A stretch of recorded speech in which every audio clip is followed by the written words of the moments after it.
Welcome to Paul Lawson Chats, a podcast for helpers. In each episode, we'll hear stories from folks from various companies and organizations who are making a real difference by bringing positive change and infusing radical good into their workplaces, communities, and world. All right. Hey, all. It's Paul. I am here with an awesome new friend of mine, somebody who's doing some really cool, unique work in the clinical space here in Columbus. His name's Jake Ross. He's with the Ross Wellness Group, LLC. And he and I met up and had coffee a few days ago, and we just hit it off. And I think his mission is absolutely aligned with my mission and what I'm doing in construction mental health. And I think you all should get to know him. And you're going to do that today.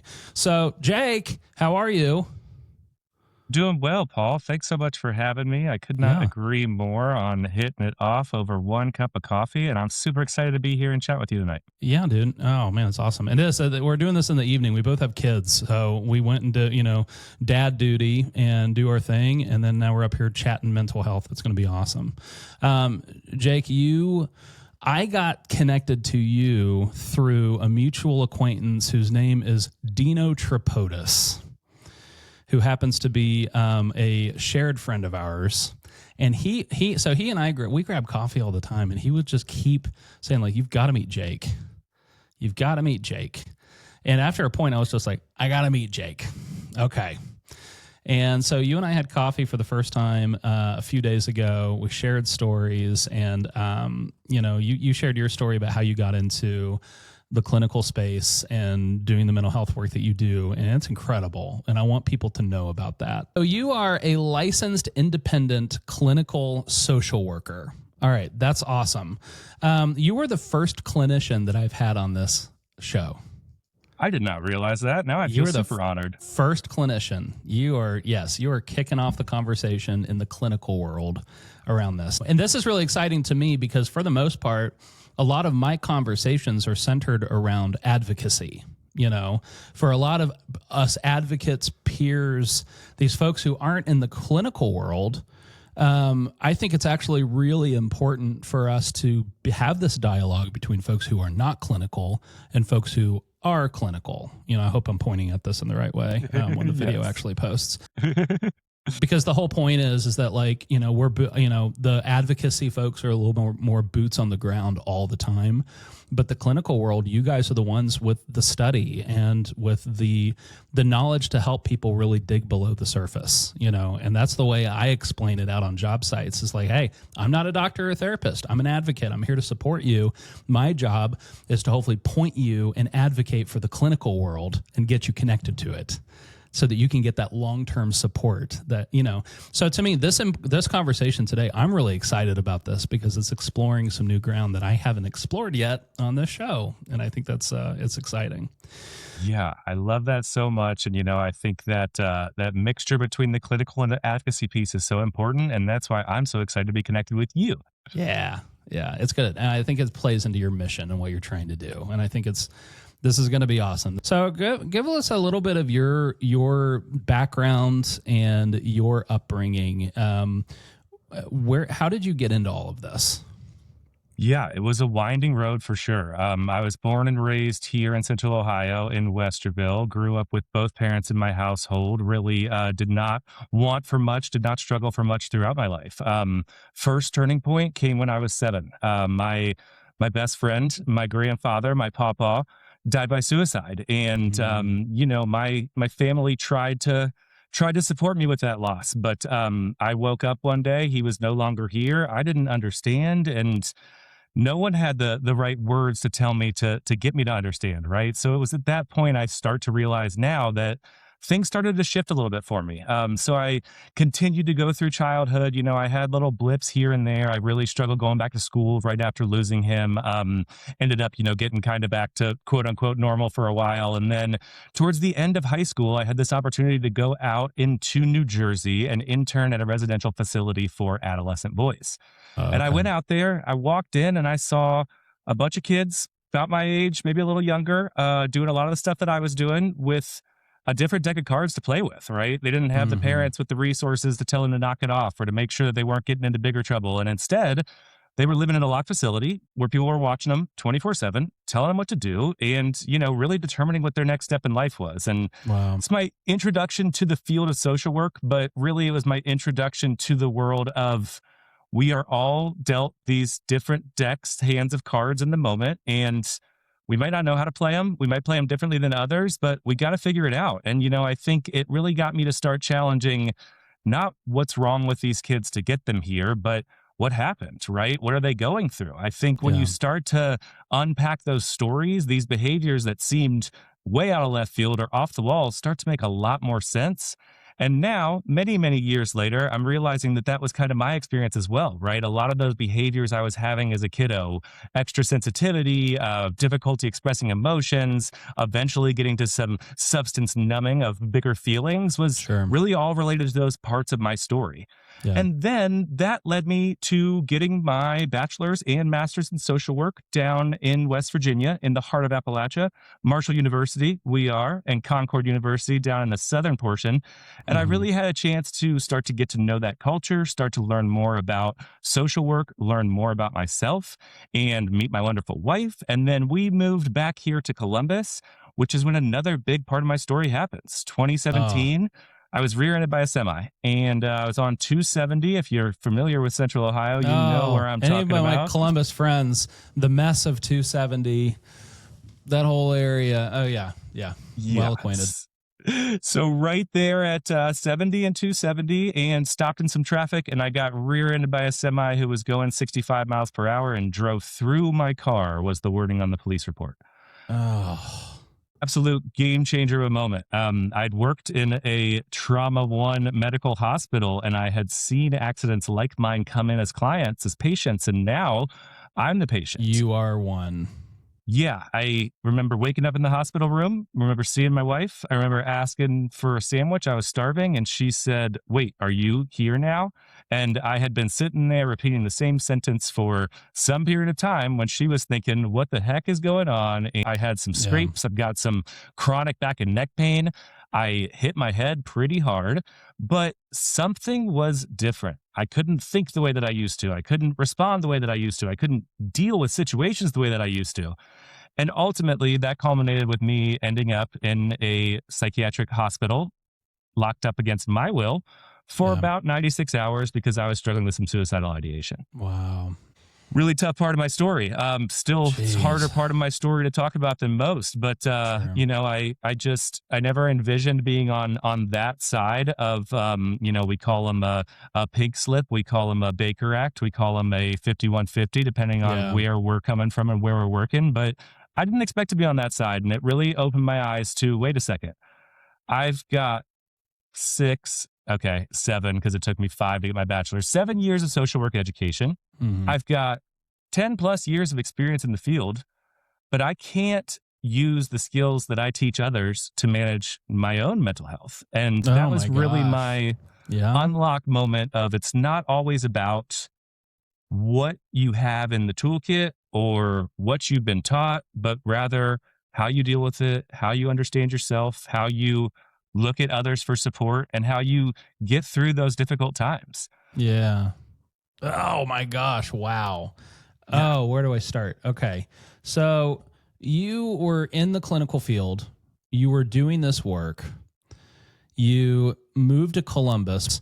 This happened, and this is where I think you and I, when we sat down and had coffee, and we both have had near life-ending experiences, and I think that both of our situations sent us off into kind of like new paths in life that may be similar. I was taking care of people in ministry before, but it launched me into, like, going through cancer the second time for me launched me into a whole new route where I had to also work on my own mental health, and gave me a story to connect with other folks that I don't know if I necessarily had before.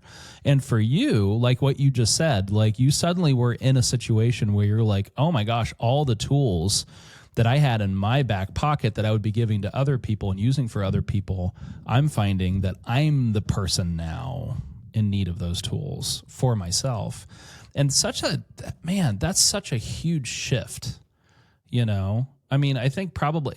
Tell me about like, and again, you're coming at it from the clinical field. That has to be an even harder shift for you than it may have even been for me. Yeah, I mean, it was a real that I want to say it was a gut punch moment, but it wasn't a gut punch now that I realize. But it felt like a failure. It felt like I'm the therapist that needs therapy. Mm, Now I know. I think that all the therapists should be going to some sort of therapy, getting their support that they can. But it felt like I had completely failed, and I was taking care of adolescent boys, right? I had just started making plans to open up a new facility. It was going to be about 16 beds, kiddos with extensive trauma histories. And this, like, what I can't take care of myself. What am I going to do with them? yeah, And I'll tell you the ultimate realization I, I held something against my pawpaw for 20 years. And then I ended up in a similar predicament and realized no choice in the matter, right? mm, I wrote him a letter while I was in the hospital, and it included this piece, right? But like this, yeah, I was so mad at you for so long, and I'm not anymore. I understand, and it hurts me to say that because I just had a conversation with my mom the other day about how I'd give anything to have him still be here in my life and see what I'm doing sure, now. But I can't accept it because I can't forgive you piece went yeah, away real quick when it was, oh, I see where he was. right. I have 6 more years of clinical knowledge than he did, and all the other things I had going for me in that moment that he didn't. So yeah, I think it was a real wraparound empathy moment for me, for my grandfather, but also for anyone that's struggling with suicidal ideation at any point in time. Yeah, yeah, no, absolutely. So the fact that you had that moment where you're like you were empathy, you felt empathy for your grandpa, probably like the deepest that you had ever felt in that moment, and that was such an eye opener for you. And then that also then forked off into empathy for all of these other men who may be struggling with suicidal ideation. And so that's where I think our paths sort of like ended up crossing was, I work in an industry, the second highest rate of suicides of any industry in America. We struggle with it so much, and we are so desperately in need of clinical support that meets our guys where they're at. That's the different thing that we're talking about here. So thank you for sharing your story, and thanks for sharing everything that you've been through so much. But tell me too, also, you've after all of that, you made a turn. You worked on your own mental health, and then now you're off doing the Ross Wellness Group LLC, and you're back at it, and you're going full throttle. And I know you're increasing your influence out on socials, and you're doing more, and you're trying to get your voice out more. So, what are you currently doing? I don't want to talk too much future. We'll get into that. Yeah, definitely. I just have to call out that, backing up to I got out of the hospital, I started working on my mental health, and I actually got out of direct practice for a while because I felt like I just couldn't do it. Yeah, Up right. until about 2021 when I got back into it, and then 2024 when I jumped back in full time. Yeah, Which led me to getting to where I am right now, right? Which is amazing. I am yeah. trying to tackle what I deem the men's mental wellness problem from both angles. I'm coming at it from Hmm. the bottom up, having the individual therapy session with the millennial male that has really high stress work environment. They're a new dad, they're a new husband. They're trying to Yeah, understand how to balance all of these roles and not feel like they're always pulling teeth or putting energy into the wrong place. right. And then I'm also coming at it from the top down through that social engagement, through speaking engagements and training opportunities, trying to get out there and destigmatize men's mental health, really push the gas on proactive mental wellness, right? I love Not it. seeking out support, seeking out knowledge when we are at our biggest crisis, because that's what I did, right? I Mm. went to the hospital because I knew I needed something.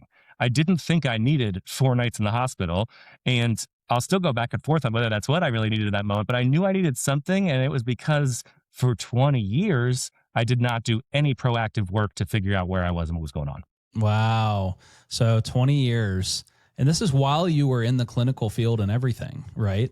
Clinical field, going to school, having conversations, going through supervision. I mean, the amount of things that I was able to keep under the surface, right? Wear Yeah, my right. mask, really repress back into my man box of, hey, we don't talk about the fact that I still feel like a 7-year-old when somebody walks away from me because it's like I'm Yeah. losing my grandfather. Yeah, right.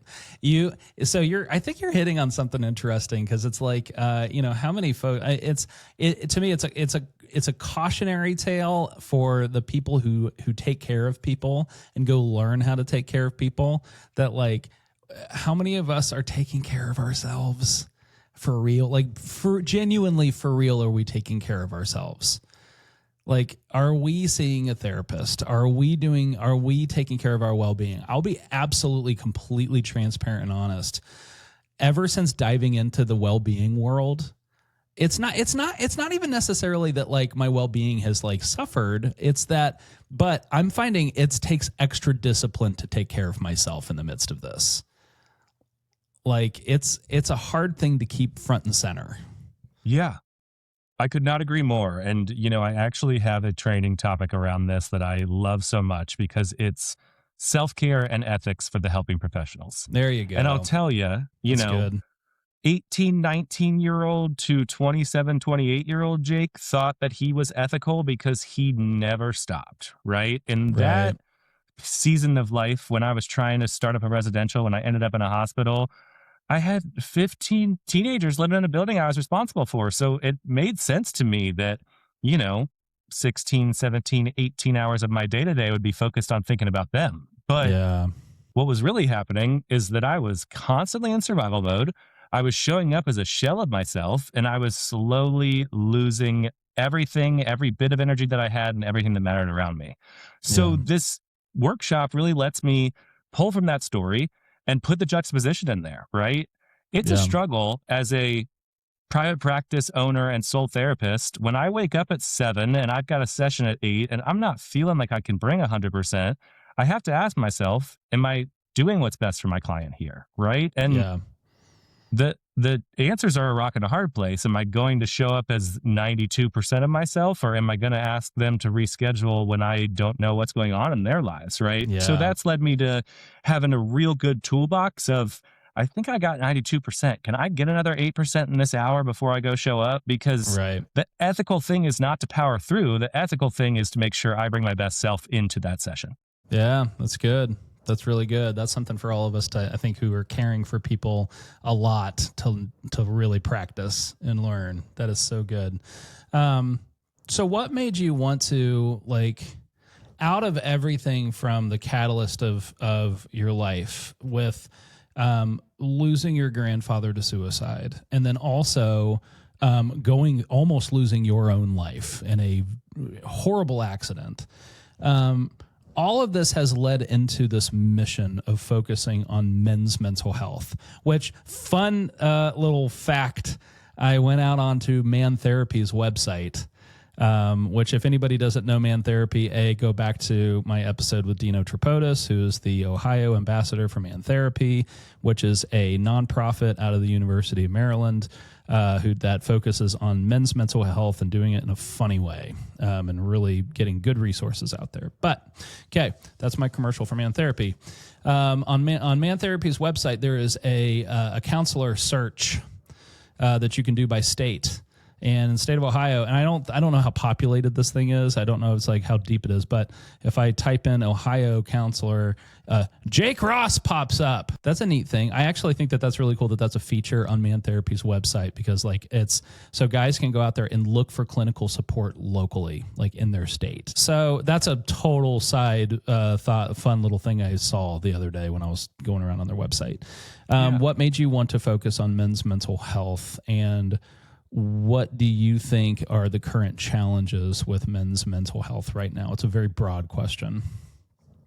Yeah, so many different things. I jumped into the private practice full time. I needed to figure out how I was making money quickly. So I turned on licenses in a few other states. If you're on that Man Therapy provider directory and you look in Indiana, Florida, or Virginia, Are you on there also see too? my ugly mug. Yes. So There we go. 4 states, right? Nice. And I found that helped a little bit. That got me a little bit more of a reach, but I was still doing this thing where it was, Come work with me. I'll help you with anything. What's your problem? How old are you? Let me help you. Let's figure it out. Let me support you through this. And Right. I started to realize that I really enjoy sitting with millennial guys.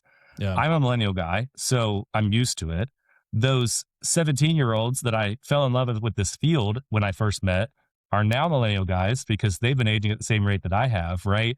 Hmm. I also think we are in this fascinating middle ground as millennials. My dad was a good dad for all intents and purposes.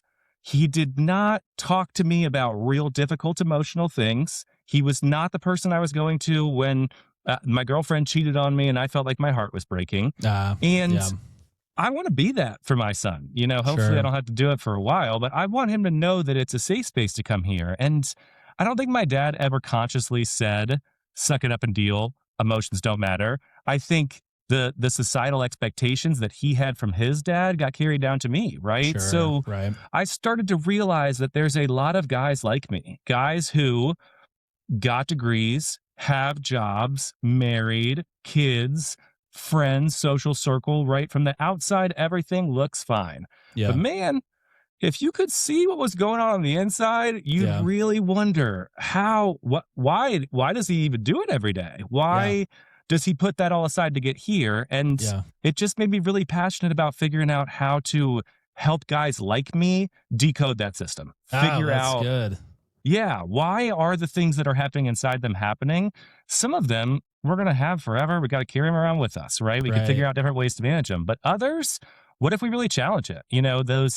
The feeling that I have of every time someone leaves me, it's the same as when I was 7 years old. Like, that's not true. And I had to desensitize that reaction to get to a place where I could deal when those situations do come up.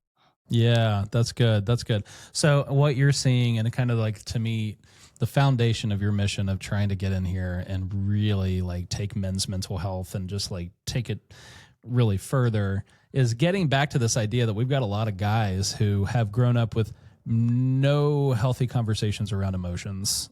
And yet they barreled through all of these life situations, the breakups, the fights, the demotions, all of these things at school, and not having a male figure to be able to lean on and say and have those emotional conversations with. We've got so many guys walking around who've never had that ever. Yeah. And so to me, that's like such a, like, for a lot of us in this caring space, and I see this too as an advocate out on construction job sites with guys, the kind of conversations that I have where these dudes open up, it's like, I'm not trying to be a surrogate father. A lot of these guys are older than me, but I find that this is their first time having a conversation with another bearded dude around like emotions and what they've gone through in life. And to them, it's like a brand new thing. And to me, like, man, there's just such incredible opportunity there to take that further and to maximize that.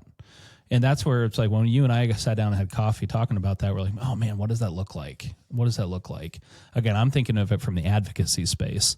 You're able to look at it from the clinical space, but even we had some conversations around how you believe the clinical world can tie in a little bit even further into the advocacy space, which I think is cool. So how do you see the clinical space evolving to better navigate especially heavy stigma industries? Yeah. I think the first piece is that you're not broken because you're talking about it, right? We Yeah. can have these conversations and it not mean that there's something wrong with us. What I've found as I've really niched down, as I've been seeking out this ideal client, is these guys aren't scared of therapy. They Right. aren't even saying, I don't need therapy. They don't really know what therapy is. Yeah. And I've found that for me, my secret sauce is in the analogies, is in the approach, right? What about a playbook? Most guys know football. Most guys know some sport. Most guys, if I say We're in playbook, they at least Columbus. have an idea. People know football. Yeah, right. Yeah. Buckeyes all day. It's a thing. Yep. So I made an emotional regulation playbook, right? If I said to some guy on a construction site, hey, when you're feeling a feeling, I want you to see it, name it, have a plan for it. They're going to look Right. at me like I am talking some foreign language. Who's this When I idiot? say, Yeah. let's draw up the X's and O's of what we're going to do the next time that thing happens. Yeah. I mean, I think everybody vibes with that, right? You're telling me you're Yeah. going to give me a clear plan for how to make sure that I don't experience this same thing, right? I Yeah. just, it makes all the sense in the world to me. And I think man therapy was the jumping off point for me in figuring this out. You know, I found Yeah. Dr. Mahogany, I found everything going on there, and I thought, wait a second, this is like how I've been talking. And I wasn't sure that it was as cool as it is, but now I'm into it and I'm running with it. And I think if yeah, you, that's what I love about man therapy is like the idea of plugging everyday talk and everyday humor and just everyday language into the clinical space. Ooh, that's where to me, it's like advocacy was that bridge, you know, but I think that there's even more to it than that. I think that like, if you get the clinical space that gets to a point where you're comfortable being able to speak lingo and like, get your boots dirty a little bit, like that could be really powerful, you know, and destigmatize the clinical world. and let me tell you, I mean, I got trained in eye movement desensitization and reprocessing back in Oh yeah. August. EMDR, EMDR. yeah. Yeah. I had amazing experience with EMDR as a client when I was doing all my work after the accident and dealing with my grandfather and When all you, those so good you things. went through EMDR? So I was a client. I had a therapist who did EMDR for me, and it Okay. was amazing. It was my Awesome. game changer.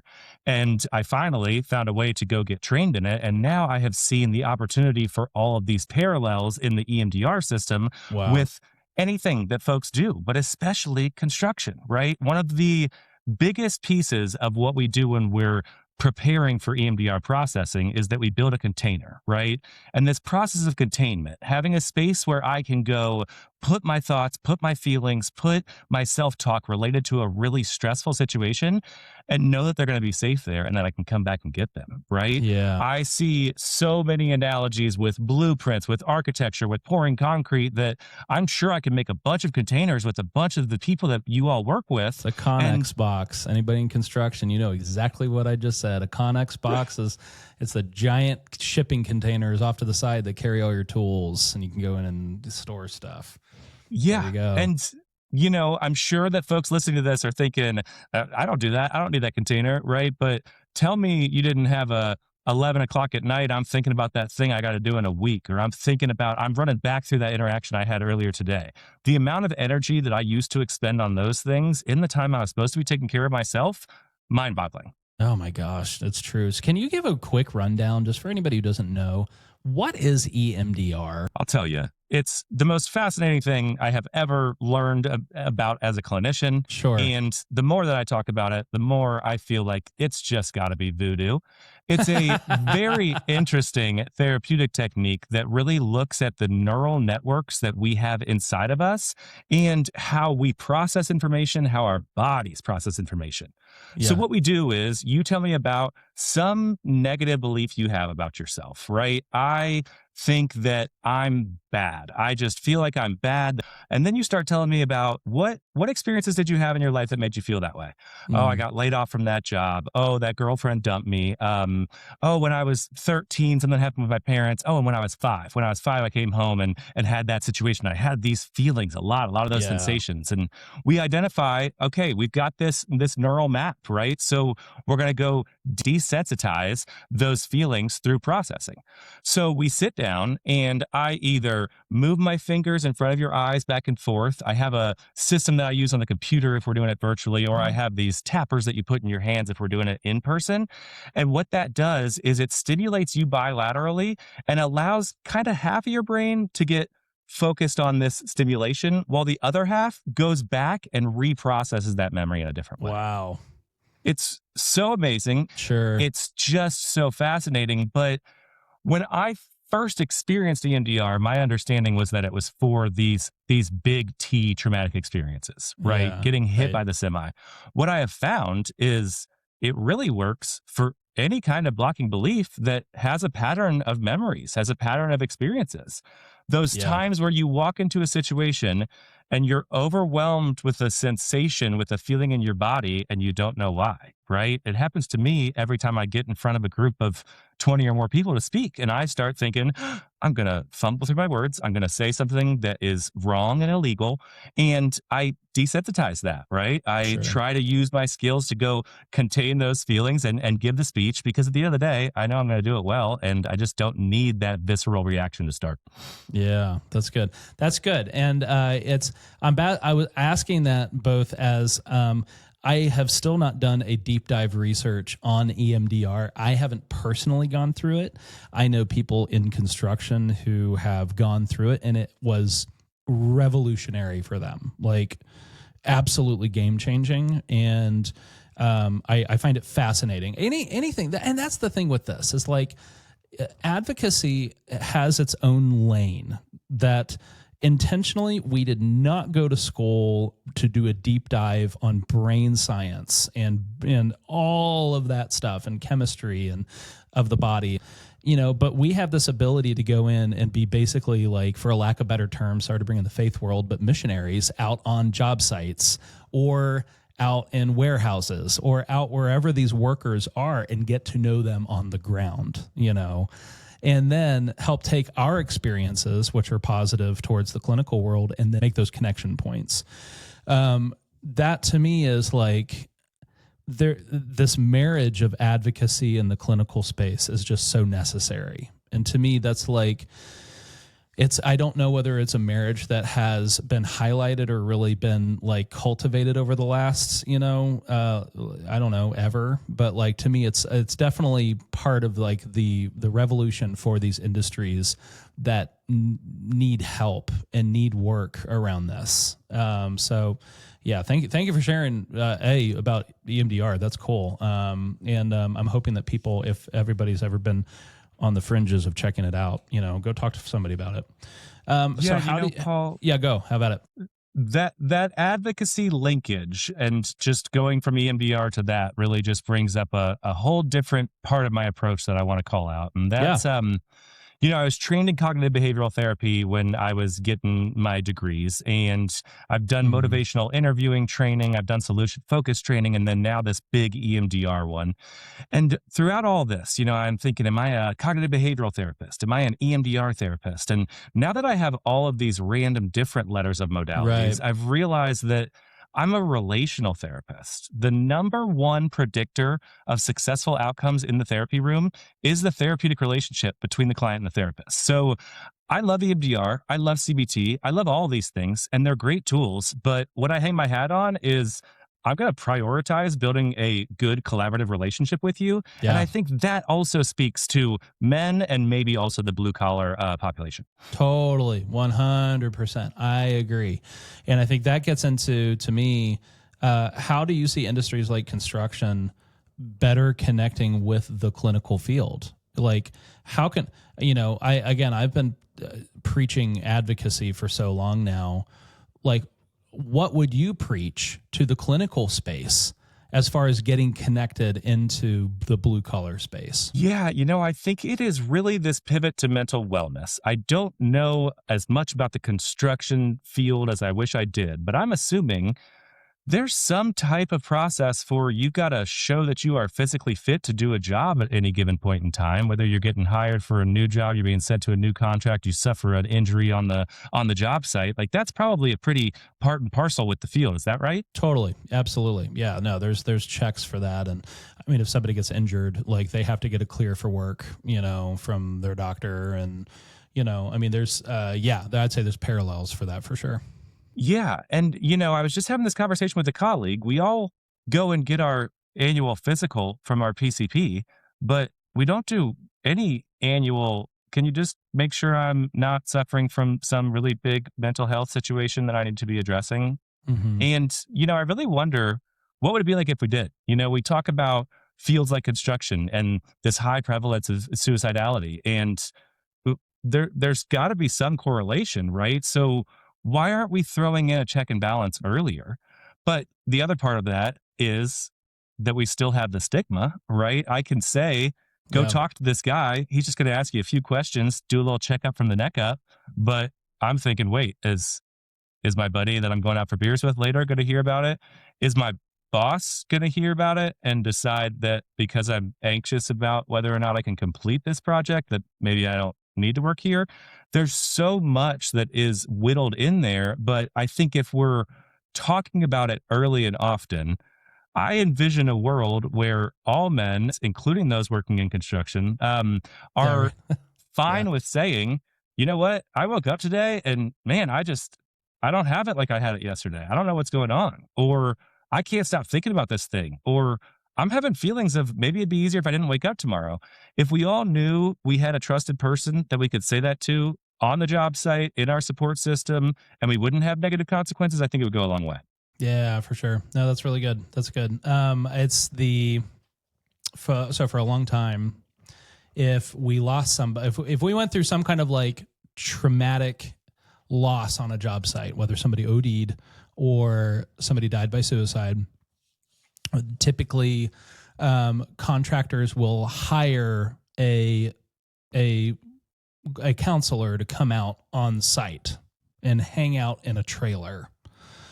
And what is considered is that if somebody goes and talks to this person, it's called the walk of shame. So it's interesting to me because I've watched this happen a couple times, and I think it's definitely the stigma definitely lives in, this is just true on job sites. The stigma is more alive in the older generation than it is in the younger generation. It just is. And that's okay. It means that it's more for us to be able to get to know our workers and figure out who needs what when it comes to messaging and, how we develop our messaging around this. I guess that to me is like for you guys in the clinical space and what we can do to best set you guys up to try to eliminate the walk of shame and get to a point where it's like, no, we got this guy here. He's here to help. And you can go and just, if you've got any feelings going on about this thing that happened, you can just get it out and talk about it, get off your chest, process it. Yeah. What do we do to get rid of the walk of shame? Yeah, that's a fascinating one. I think, and you and I have alluded to this a little bit during our coffee conversation, right? But I can't ignore the fact that familiarity and, that frequency of the same face goes a long way. Like, Yeah. even in my practice, my guys find me, they walk in, and they feel really awkward for a session or two before they realize that's not that awkward, right? Dude. So yeah, how, cares.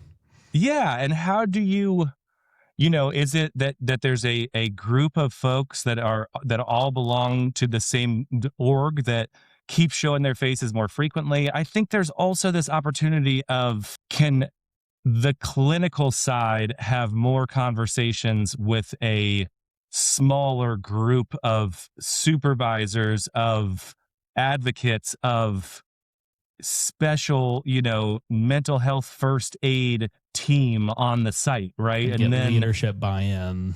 Get leadership buy-in, and then first. Do some bi-directional. The leaders are telling me, I think really this person needs to go have a conversation, while they're also going out and having some of these more baseline conversations, but we're equipping them with the tools to offer some successful next steps, offer some triage. Yeah, that's good. I think about the number of peer support group and peer support teams that have developed in our industry, it's kind of happened organically throughout the industry. I've helped start a couple of them, and we invite people in to come speak, whether that's like, somebody from the, state suicide prevention coalition, Ohio Suicide Prevention Foundation, or, somebody like Dino doing man therapy, or, somebody like Sonia and Construction Industry Alliance for Suicide Prevention. We have these people come in and speak and present on what they do and what their organization is all about.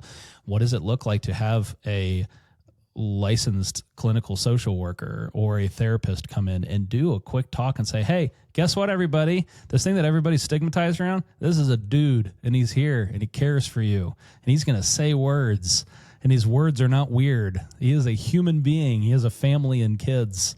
Whoa, and I think that to be able to get your peer teams and those folks like fully understanding that therapists are not these like mythical, strange people who live over here, but they are human beings who just have great, excellent, deep training around how to connect with people and help people dig below the surface of their own emotions and stories and lives to be able to process, that right there could be huge. That I think would be massive in our industry. So that is so good.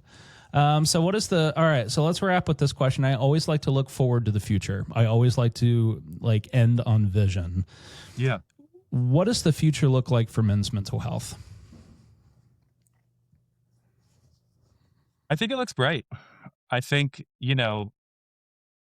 it feels to me like we are at a rock bottom, coming away from a rock bottom. When I reflect on what I want the Ross Wellness Group to do and leave behind, it's a bunch of men who understand themselves so that they do less harm into the future. I think it's that, initially, I think what got me into this field was the desire to be the therapist that could have talked to my grandfather before that all happened.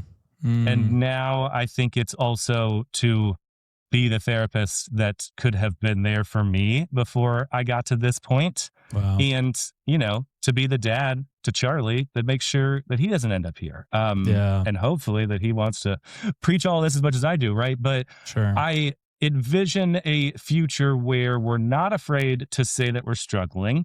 We're not afraid to ask for help. And in fact, we can, meet up with someone just as large and manly as us to talk about mental health in a coffee shop, and it be something that we're really excited and proud about and not feel like we have to hide it or cloak it. For dudes to be able to just make this a part of what we talk about. This is just what we do. We take care of each other. We talk about how we're feeling, and it ain't weird. And it doesn't have to be weird. That to me, on the most raw, basic vision of the future of men's mental health, to just absolutely normalize help-seeking and help-giving behavior on the most almost boring way of just normal conversations. There's something so beautifully simple about that, and I love it. It's wild because when I talk about, this men's mental health problem and coming at it from the bottom up and coming at it from the top down, the real goal is there's this world where nobody's scared to talk about their emotions. Everybody gets support before they need to be in my therapy room. And I've got to go find a new way to make money. And I'll be super happy because I know that there won't be men struggling like I did, like my grandfather did. There's millions out there struggling. Yeah. That is so good. Okay. That's a beautiful vision. And I hope to live to see it and to come to fruition. I believe it will. I think we're on track. I believe that we are doing active work that are opening conversations that never would have happened before with guys who would have been the last to have these conversations, but they're having them now. And that's exciting. So, all right. Jake Ross, how can people be connected to you and follow you and hire you and do all of the things? Yes, you can find me many places. My website is therosswellnessgroup.org. You can jump on there if you want to come find me for therapy, if you're looking at booking me for speaking, if you just want to connect as a professional in my network. Also, come find me on LinkedIn. Jake Ross. There's a lot of us, but I'm the one that's the therapist that posts about men's mental health. I'm posting on LinkedIn every Monday through Friday, talking about this work, about my story, about what happens in this life of mine. And then you can also find me on Instagram at the Ross Wellness Group, on Facebook at the Ross Wellness Group, and I think that rounds it out. Awesome, that's great. A whole bunch of different ways of getting connected to you. You said there were a lot of Jake Rosses on LinkedIn. That's so funny. This is a total side tangent. There are several Paul Lawsons out there, and one of them is a therapist in Tennessee. That's hilarious because there's a Jake Ross who is running the Ross Wellness Center, and he's a psychologist. I think maybe in Tennessee. I'll have to look it up. He's gonna sue you. No. Mine's a group.